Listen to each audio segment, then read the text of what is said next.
Welcome to Sports Connection. I'm Darrin Joines, Williamson County Schools Athletic Director. I'm here with Mr. Tate Mathews. Tate, we had a great week of region football. I cannot wait also to talk about golf district tournament heading into the region this week. I know you and I will be there. We're excited about it. And then volleyball. I know we're going to talk about it in a minute, but you got Summit in first. And again, it's so great we're together.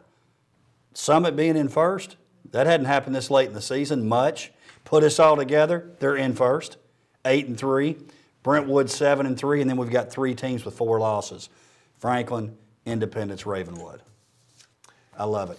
Tournament is going to be, if anybody can pick that tournament correctly, they're like clairvoyant.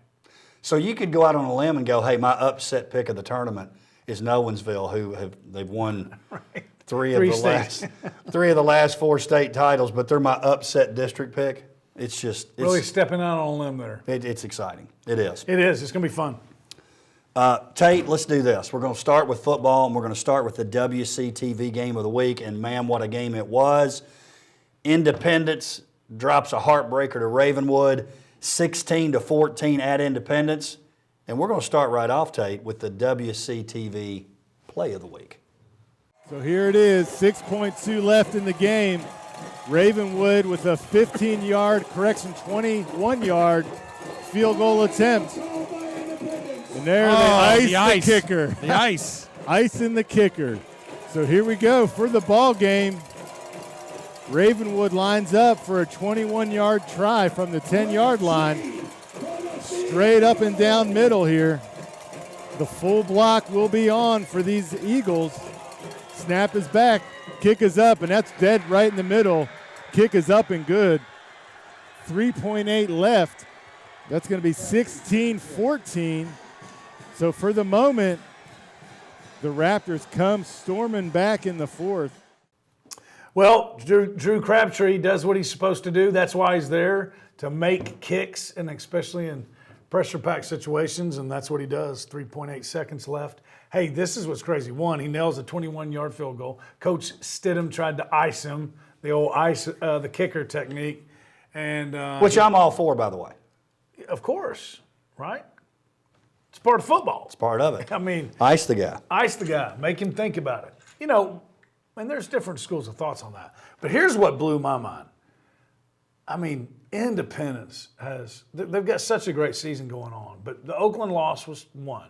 But their other losses are just such heartbreakers, man. This gave Ravenwood their very first lead of the entire game. Well, and with Crabtree, you look at that and go, oh, that's a routine kick, the pressure. Heck yeah. And they had one blocked. That's right. And a 21-yarder in high school, that's not, it's not like just a chip shot. That's a field goal, right? That's a real kick. So, yeah, kudos to him. And you're right. You know what? I'm glad you said that, Coach, because it just goes, it's just expected, right? We forget about it. Snapper had a perfect snap. Holder had a great hold, kick. Either one of those guys don't do their job, we're talking about an Independence win. That's right. Great game. Independence is very good football team. They're good. They're good. And, Coach Stidham was talking about, and you think about this, you talk about, man, they've lost some heartbreakers and they're 3-3, but he also pointed out we've won a couple heartbreakers for the other team too. It could be way better, could be way worse. So right. Probably about right where it ought to be. They're looking like third in the league. Yep. A lot of big performances. So Ravenwood goes to 2-0, Independence 1-1. Carter Pace, couple of touchdowns. Cut the lead with 4:21 left on his second touchdown before that missed point after. A block by the sophomore Blaze Katina. Fantastic name. Fantastic family. Braden Needham scored the only TD in the first quarter for Independence. It was a 2-yard rushing touchdown. Pace ties it up in the third. Then Clay Davis comes back. It was sort of a back and forth. And like you said, only lead of the game was there to basically end it. So, again, a heartbreaker for Independence, but they'll bounce back. And, by the way, they've got a perfect bounce-back game this week with Johnny O. Yes, without a doubt. Hey, one that kind of flew under the radar, Ben Hubbard for the Raptors, 13 catches, 160-something That yards. guy's getting it done. He's getting it done. He's getting better every week. 13 catches. That's a lot of. There's people that don't have 13 And catches in 5 weeks. Who threw it to him? Your man Femi Babalola.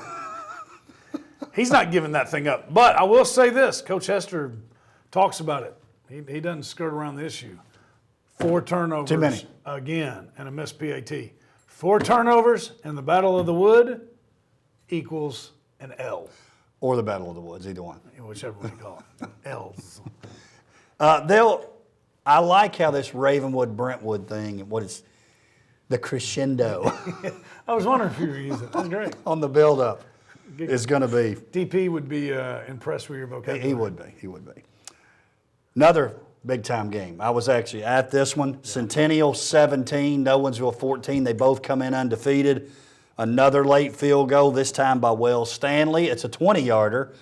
Pretty much at the end of the game, less than 5 seconds remaining when he made it. Centennial now 2-0 in the league. Nolensville 1-1. First loss of the season of any kind for either team. And Centennial had jumped out 14-0. Now, one thing, and that was at the end of the half. Yes. A couple of things happened. Number one, Coach Derrick makes some of the best halftime adjustments I've seen. When I watch, that's my guy Crabtree out at Beach, I used to always say this about him, is that I would see more games, went to a bunch of those games obviously, down 3, down 7, tie game, and in the second half just be a total reversal. I see the same thing with Coach Derrick. I really do, especially what he does defensively. You take that Franklin game. Franklin puts up a 23 spot in the first half, didn't even score the second half. Centennial, 14 in the first half, nothing but a field goal in the second half. He's really good. He's really good, and his staff's really good. And I think a big part of it is his days as a college coach. You know, he started off his coaching career in college, and you know that's all you do then, right? You're learning ball, you're learning schemes, and learning the game, and he was at a place where he had to figure things out. They didn't have the best players, so I think that's a big part of it. And then his time at Ravenwood, and now with Coach Hester, and now at Nolensville. Yeah, I think you remember this.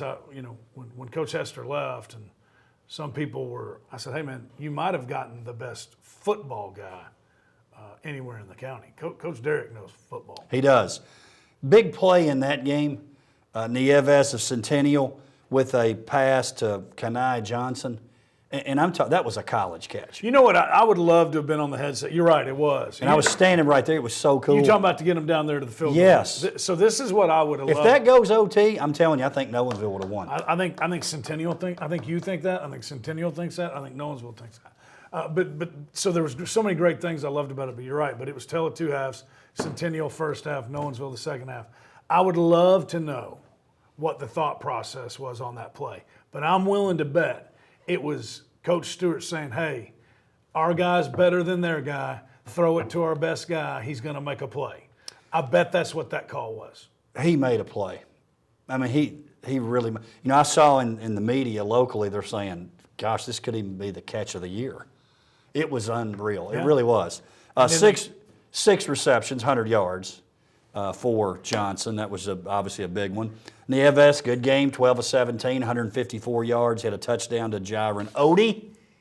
By the way, the TV calling him Tate. It's Odie. Let's get it right. Was that? Who was that? I think it was Touchdown Friday. Get your stuff right. Hey, don't call me Connie either. So, Dominic Reed, 12 carries, 78 yards, and a touchdown. And then for Nolensville, Ty Collins, 210 yards passing. I know he has a lot of incompletions, but a lot of that was Centennial. Yeah. But his ball, I'm just telling you, of the guys I've watched this year, he may have the best ball. Good looking. It really is good. Caleb Farr had that touchdown, 89 yards. Zion Tamaska, 20 carries, 89 yards, and a touchdown. And listen, that guy doesn't pass the look test, but he is a player. Heck yeah. He really is. He's up the top of the list of statistical rushing and scoring in the entire mid-state. So, How about that Nolensville defense? well, that's what I was going to say. One thing, compliment to the Nolensville defense. They did a great job of, I don't know if taking Dominic Reed out of the game, right?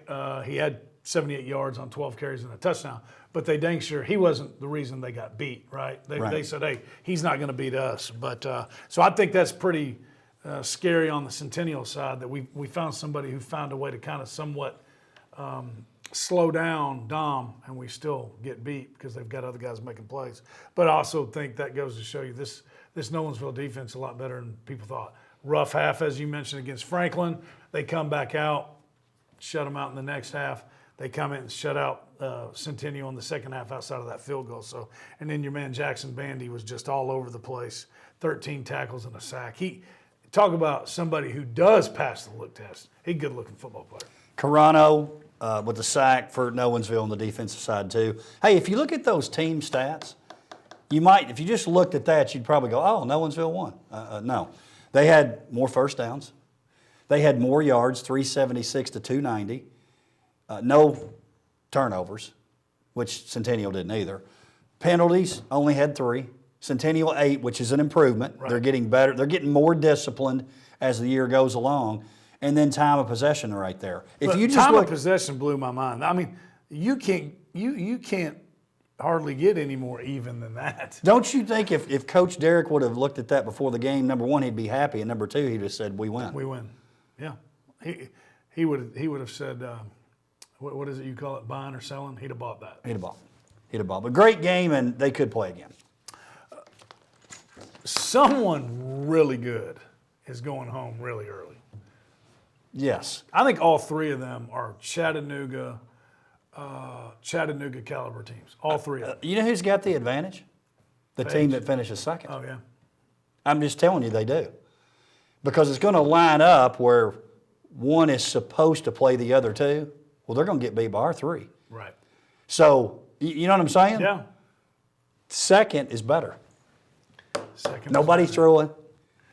I know you don't have to look very far in the mid-state, some other sports, and see the art of throwing a contest. Don't do it. But I'm telling you, second is better. Would you agree with that? I understand your thought process, but I think probably when you were a coach, you'd have said that too. No, man, we want to be 1. Of course you want to win. And I would never, believe me, I would have never gotten to throwing at stuff because it's unethical. And Right. 2, it's bad karma. Right. We want to win them all. It's bad karma. And I know you weren't saying that. I'm just saying, I think they want to say, hey, we're 1. That's right. We're number 1, and come get us again. Although Page didn't mind being You'll 2 go home last year. again. That's right. And Yeah. it worked out for them. Yes, it did. Summit Franklin, another great matchup. I know the coaches. I tried to get Coach Stidham on this last week, but he gave it good coach speak. That was for the 4th playoff spot. Unless something, and I know it could be different, but barring an upset somewhere, A big upset. Summit's in. Summit's in. Yeah. 13-7 win over Franklin. They're now 1-1 in the region. Franklin 0-2. Both teams had opportunities early to score, and they didn't. Summit gets out to a 13-0 lead. Then Franklin scores late to cut it to 13-7. Had the ball late, but the Summit defense stood up. You know, and something I was impressed by, if you look at the team stats, Tate, Summit really dominated the game, honestly, statistically. 21 first downs to 10. 382 yards to 168. That's strong. 357 rushing yards. 357, and by the way, the gym this week was kind of hard to believe. 32 minutes they had the ball. Yeah. They had the ball 32. So when you look at those stats, it's a wonder it wasn't 30-3. Yeah. They just weren't scoring touchdowns. put it So down. really, Summit sort of dominated that game. Agree? But yeah, well, they did. And Statistically. Well, and they did dominate the game, just not on the scoreboard. But you mentioned those 357 yards. The quarterback had 34 carries. Mason McElhaney, 34 carries for 270 yards, 2 touchdowns, warrior-type performance there. But when the quarterback's carrying the ball 34 times, then yes, they're... Shades of J.C. Watts. Yes. Back in the day at Oklahoma. That's good. That should have been your gym. Remember how low he would get? Oh, of like course. J.C.'s on the ground. Yeah. Why they get so low? Well, weren't they running the wishbone Well, back they then? were, so it's Yeah, like, I yeah. guess because you can't see him. Probably. But I'm talking like, I'm hiding. But when he carries that ball that many times, you're going to win the time of possession. And the thing I loved about it the most, and a lot of times what they were doing was getting them in an empty set, spreading them out to where they can't, we spread them out. You can't have guys in the box. If you do, they got a real problem on the outside. And then he's just reading it. I mean, it was really, you remember like an option route where the wide receiver and the quarterback know if he does. That's kind of what he's doing. I mean, they're snapping him the ball. He's reading it and making the run. Heck of a performance by him. 30 and 0 turnovers. You carry the ball 34 times and you don't fumble that thing and lose it. That's strong. is anyone more important to their team than McElhaney is Summit? Probably not. I mean, you can name, and he won't be the MVP of the region, anything like that, because his team's not going to finish high enough. But if you're talking about important to their team, nobody more important than that guy. No. And he's got to make decisions That's right.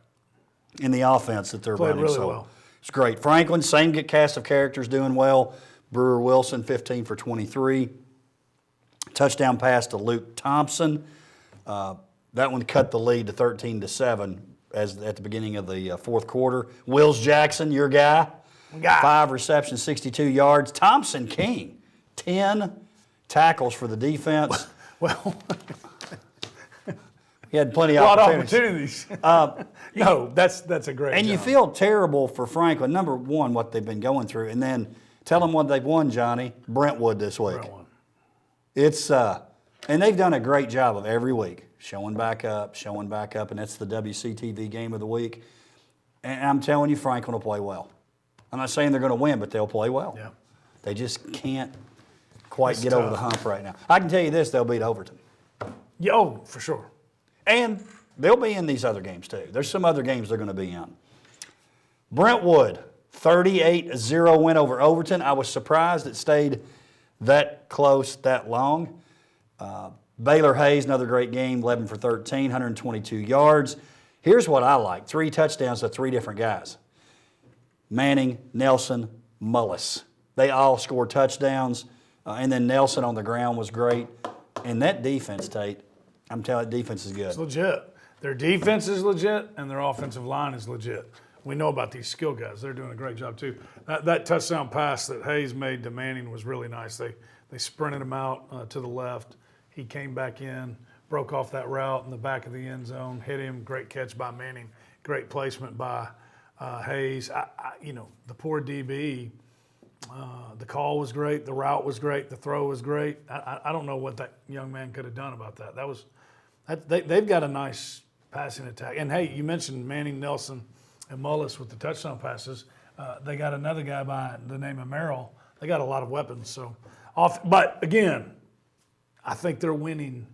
I think they're 6-0 because of their offensive line play.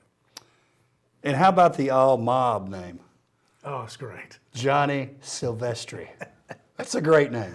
Heck yeah, it is. 50-yard pick six. 50-yard pick six. What did we say they gave up 120 yards? Yep. I mean, I know it's Overton, but still, that's pretty good. I think I saw something. I wish I remembered it. This is the first time Brentwood's been 6-0 since 2004. Yeah, we talked about it a couple of weeks ago. Yeah. I think he got to 8-0 or that year. Yeah. 12 maybe that they were 4-0, but 6-0, I think that's back Yeah. even further. And I don't see one Hey, coming listen. anytime soon. Look, you didn't do it, so I'm going to do it for you. You want to wear it? No. I'm just going to, because we just talked about Brentwood, 38-0, and now we're going to talk about Page, 42-6. Oh. So we actually had, Sorry, Coach Finch. Boat Captain Finch. and you can lead right into Page if you want to, too. 42-6, the Patriots. Coach Bone on his tri-tune. He's been on that thing quite a bit it. lately. He's spending more time on his Manitou tri-tune. He's kind of I think he's kind of like a Blues Travelers guy. Can't you see him listening like Blues Travelers, Counting Crows? That's exactly what I can picture him He's on his listening to. tri-tune down there on Watts Bar outside his old stomping grounds in Knoxville. And they've got Lawson/Hillwood coming up this week. They are going to be so healthy. Hey, Lawson, you But- started the season off 3-0.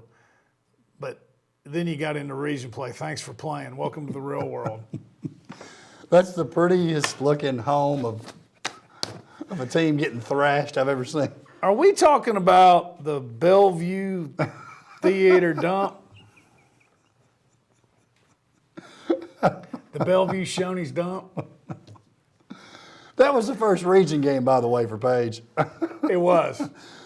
Thanks for playing. 42. 42-6. 42-6. But that was against GLENCLIFF. Right. Yeah. But I'm kind of mixing my stories here. Correct. Hey, But this week will be more of the same, though. I know we've been teasing it. Oh. Not that we've gotten bad information, but there's just a lot of variables. But our man, the big guy, he did play about 15 snaps Friday night. He was on the field.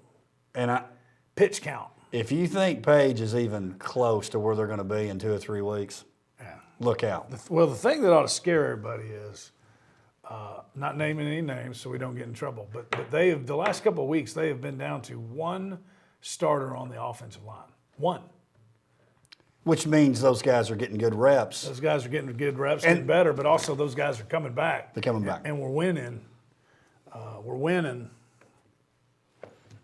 Cunningham, 3 carries, 102 yards, 2 touchdowns.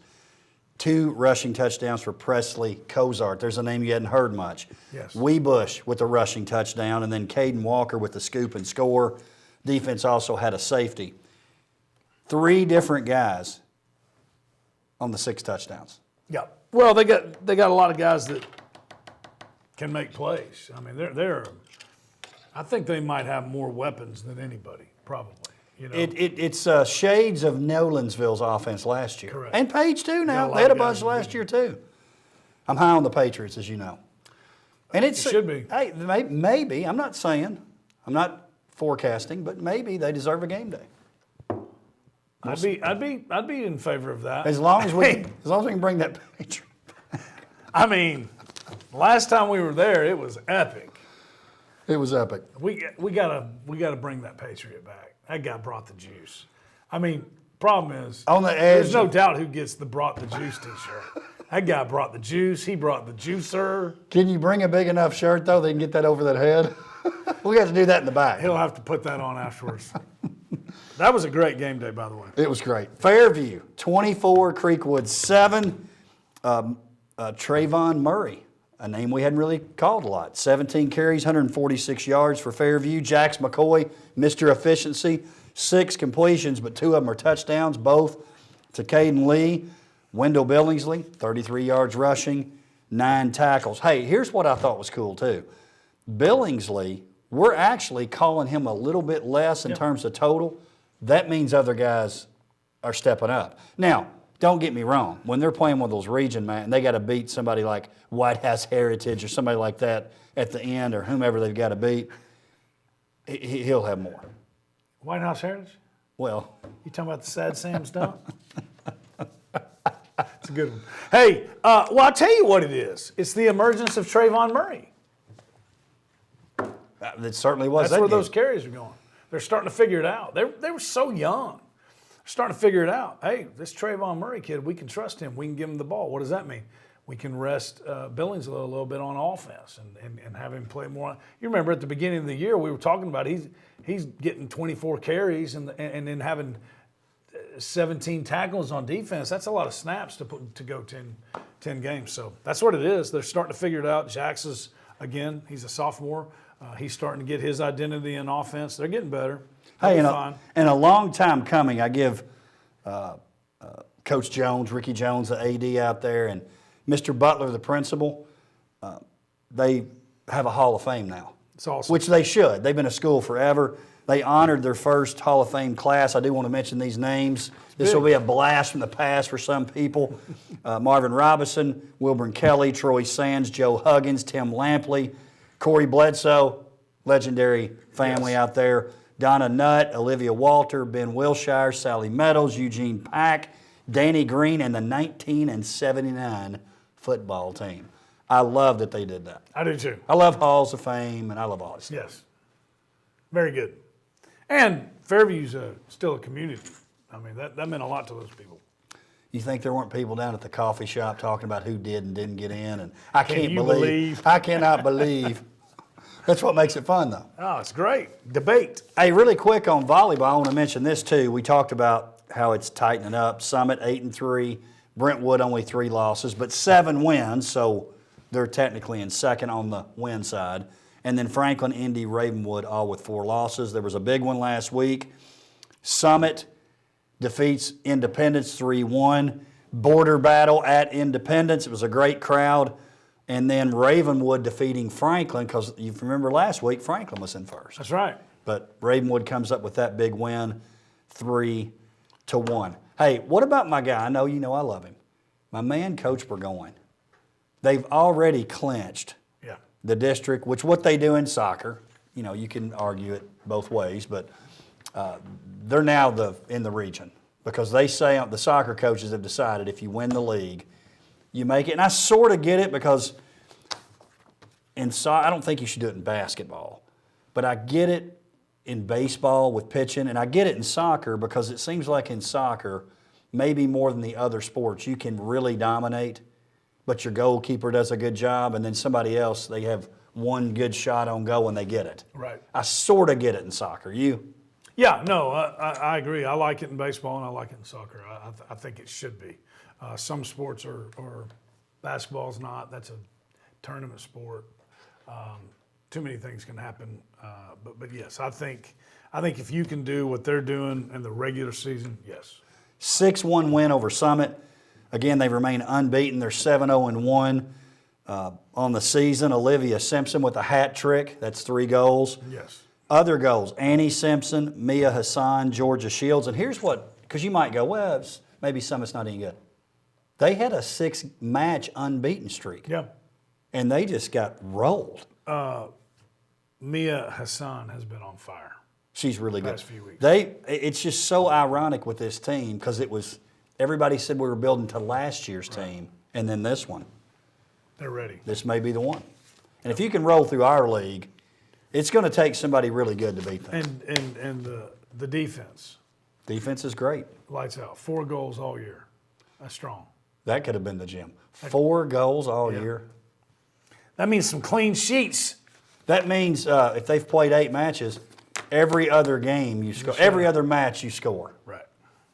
Unbelievable. Yep. Let's talk a little golf. Franklin Bridge. District 12A tournament. Top 3 teams advance to the region. So on the girls' side, congratulations.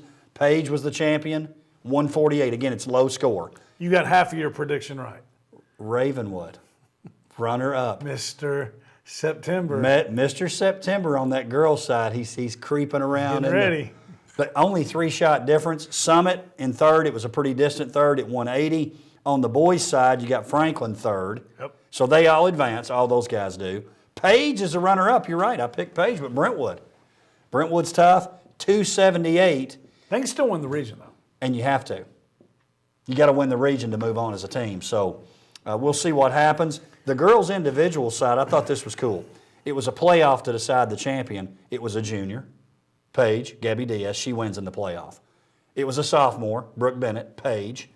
It was a freshman, Annabelle Walton from Ravenwood, so she ends up finishing third.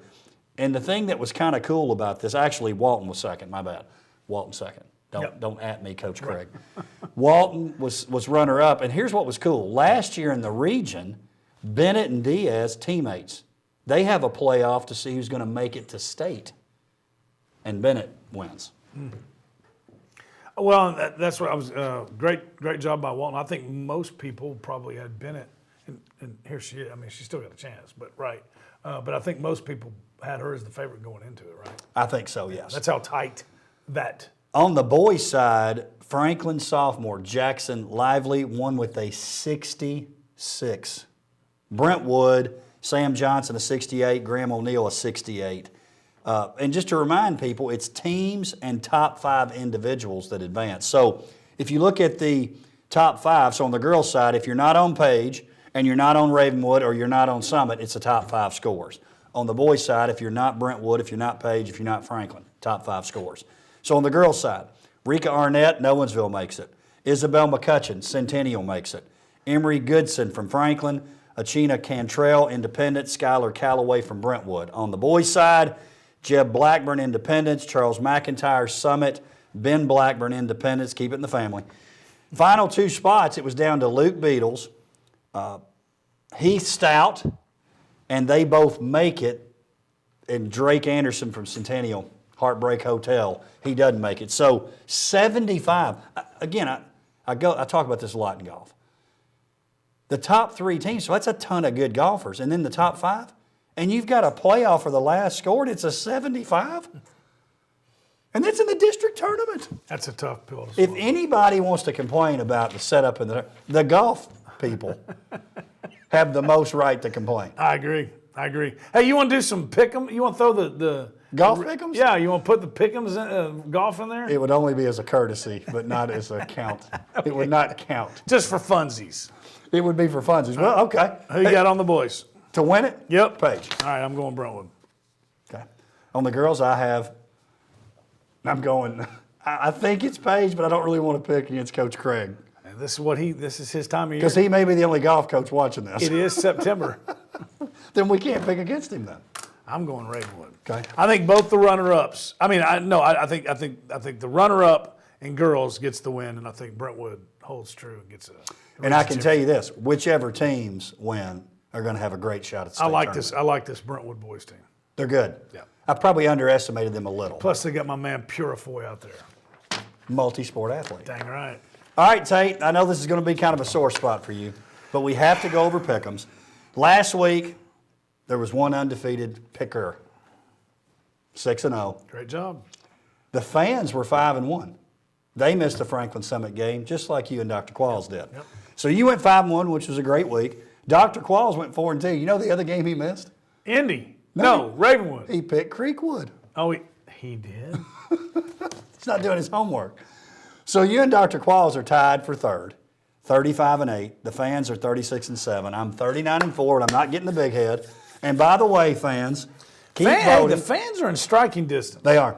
Keep voting, fans, on WCS CO Athletics. Now, we're going 6-0 this week, so this week's not even going to count. Let's go through the games. I'll let you pick first on all of them because it's not going to matter. Well, Centennial, yeah. GLENCLIFF. Oh, and by the way, listen to all the homecomings this week. Centennial has homecoming. Fairview has homecoming. Nowensville has homecoming. Page has homecoming. Ravenwood homecoming. Franklin homecoming. That's a lot of homecomings. It's a lot. It's a lot. Here we go. Centennial, GLENCLIFF, homecoming for Do you Centennial. know why this is on? The first 3 games are boat races. Okay. But Centennial might be the boat race of all. What's that race down in Florida that goes around the Keys and everything? My goodness, this thing turned the scoreboard, unplug the ball frog in the back so it's not up there. Scoreboard. This thing could be. Don't you feel like, I don't know what you've said before, but I feel like after watching them a few times, Coach Stewart would be like a kind of a speedboat kind of guy. Big time speedboat. That's, you know. Oh, yeah. What do they call those? He's on the 40-foot Donzie, man. Okay. But I was thinking the really, really. Another one. So Centennial blowing out GLENCLIFF. I mean, Fairview. My goodness, it's Fairview, Montgomery Central. Who we got? boat race. Fairview. Heading down the Tennessee River. Coach Hughes. So we both agree Fairview beats Montgomery Central. Independence hosting Overton. Boat race. Independence. Coach Stidham and his lovely wife are heading back to West Tennessee, spend a little time on Cuba Landing. They're kind of a runabout crowd. I can see that. Probably a C-ray. Now here's one on paper that maybe could be close. Nowensville hosting Hillsboro. It's homecoming for Nowensville. Maybe they're distracted a little bit. Maybe you could take a chance and. No. I mean, go ahead. You're picking. Double digits. I don't think this is. I respect what Coach Brown's doing at Hillsboro, but Not gonna matter. I'm not going to say boat race, but double digits. The Knights, in case you're wondering. Agree. Page Boat race. hosting James Lawson. Agree. Page Rose. Hey, Hey, boys, you ever seen the James Lawson helmet? You know what's on the side of it? Is it an L? A big ol' L. Well, guess what? It's going to be fitting Friday night at the Page Homecoming. How about Ravenwood Summit? That's at Ravenwood. It's homecoming. I think this is going to be close for a while. I do too. Mason McElhaney's doing a great job. Coach Coleman's got them playing really, really well. You want to go first? Yeah, Okay. Ravenwood. Yeah. But I do think it's close. Yeah, I do too. I'm going Ravenwood. I agree. But 4 turnovers, and it's going to bite you sooner or later, fellas. Is that the upset alert? As in possible. Yeah. Yeah. How about Brentwood Franklin, the WCTV game of the week? I found this out when I was at Franklin. The young folks say Franklin Centennial. Oh, yeah. The old heads No doubt. say Brentwood Franklin. Well, Brentwood Middle School used to be called and Northside Junior High. And Brentwood, Ravenwood, the young folks say. But I'm telling you, the old folks, I think they still say Franklin. There's no doubt about it. There's no doubt about it. If, they used to all go to the same junior high, Northside, and then some would go to Brentwood and some would go to Franklin. No, the people our age, especially the older ones, no, they don't like each other. This is it. Brentwood's just too much. Agreed. I do think it's close early, but I still say this, and they're doing a great job of showing up every week and competing. When you haven't won, it wears on you. Right. Especially against, I don't see the weaknesses. I don't see the weakness of Brentwood. They got a good kicking, and we haven't talked enough about that. They got a good kicking game. They always do. They're loaded. They're a good football team, man. Good football team. When that matchup comes up in the final week, though, I know you're going to remind me. I've got to stand up to that early season pick, and I will. And I got to stand up to mine. Yes, you do. I've talked you into it. But there's a lot of, I feel like I got bullied last week. I thought we had an end. I'm not going to say that. There's a lot that can happen in the next 3 weeks, though, next 4 weeks. You better hope some things happen starting with week 7. No, I'm talking about that Battle of the Wood. Oh. Yeah. Well, starting with week 7, though, you got to. Something tells me we're all going to go 6-0 this week. I think we are, too. Tate, as always, great to see you. Looking forward to the golf. Golf, matches I this can't week. wait. Coach Ladd, be on the lookout for us. We need a ride. Or Charles Pulliam. Or Pulley.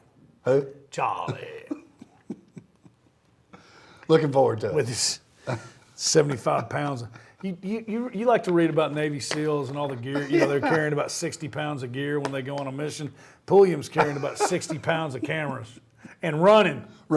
Fast. That's why he stays in such good shape. Stays in good shape. Thanks, Tate. Yeah, man. Appreciate it. See you Wednesday. Thank you for joining us for Sports Connection. We'll see you next time.